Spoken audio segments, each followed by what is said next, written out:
তৃণমূল জামানায় ভোটের আগে প্রচুর মানুষকে হুমকি দিয়েছিলেন, কিন্তু ভোটের পরের ছবিটা দেখুন। কোচবিহারে তৃণমূল নেতার কোমরে দড়ি পরিয়ে ঘোরালো পুলিশ এবং স্থানীয় মানুষজনের প্রচুর অভিযোগ এই নেতার বিরুদ্ধে, এই কর্মীর বিরুদ্ধে। ফজল হকের কোমরের দড়ি, বিধানসভা ভোটের আগে হুমকির অভিযোগ, আর নেতার কোমরে দড়ি পরিয়ে ঘোরালেন স্থানীয়রা।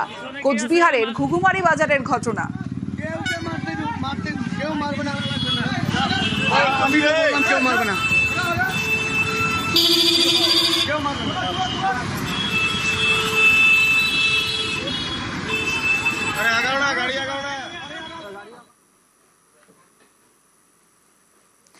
পূর্বস্থলীর ছবি দেখুন।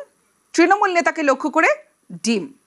যুব তৃণমূল নেতা গ্রেফতার করা হয়েছে তাকে, এবং সেই সময়ের ছবি, মানুষের ক্ষোভ, আর সেই ক্ষোভ যখন থানা থেকে বের করা হচ্ছে সেই সময়ের ছবিটাও দেখাচ্ছি। সৌভাগ্য মজুমদার, দুর্নীতির অভিযোগে গ্রেফতার তৃণমূল নেতা প্রাক্তন মন্ত্রী স্বপন দেবনাথের আত্মীয় সৌভাগ্য। কালনা আদালত চত্বরে যখন তাকে নিয়ে যাওয়া হয়, সাধারণ মানুষের ক্ষোভটা দেখুন, যেখানে নেতাকে লক্ষ্য করে ডিম।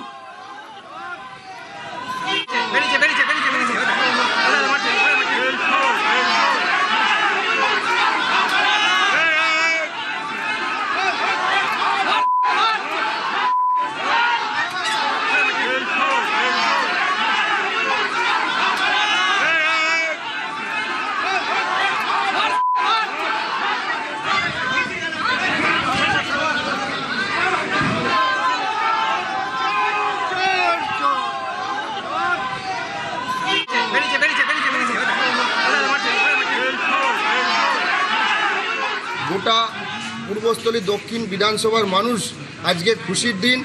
প্রাক্তন বিধায়ক স্বপন দেবনাথ গোটা পূর্বস্থলী দক্ষিণ বিধানসভার মানুষের ওপর অত্যাচার হয়েছে। আজকে থেকে পূর্বস্থলী দক্ষিণের সমস্ত চোর ধরা শুরু হলো এবং আজকে তার শুভ সূচনা হলো। তবে আমার মনে হয় উনি অবৈধ ভাগ্নে, না হলে অবৈধ কাজের সঙ্গে কোনোভাবে উনি জড়িত থাকতে পারতো না। ভাগ্নেকে দিয়ে শুরু করলাম এবং আগামীকাল মামার পালা।